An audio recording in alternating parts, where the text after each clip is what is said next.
Sino nga ba ang kinakausap ng lolong ito sa loob ng kanyang aparador na inaalok niya pa ng pagkain?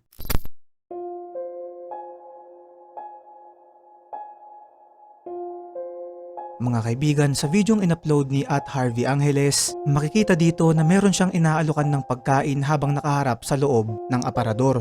Ayon sa caption, lagi raw itong ginagawa ng matanda at minsan pa nga ay meron siyang kinakausap dito. Alam nyo ba na noong 18th century sa Mesopotamia kung saan talamak ang paggamit noon ng witchcraft o kulam, ay meron silang paniniwala na ang mga aparador daw ay nagsisilbing lagusan at tirahan ng mga ligaw na kaluluwa. Ito ay dahil ang aparador ay isang closed space at laging madilim, kaya naman noong mga panahong yun upang ito ay maiwasang tirahan ng mga espiritu ay pinapanatili lang nila itong nakabukas o di kaya naman ay tinatapat nila sa bintana upang matamaan ito ng sinag ng araw.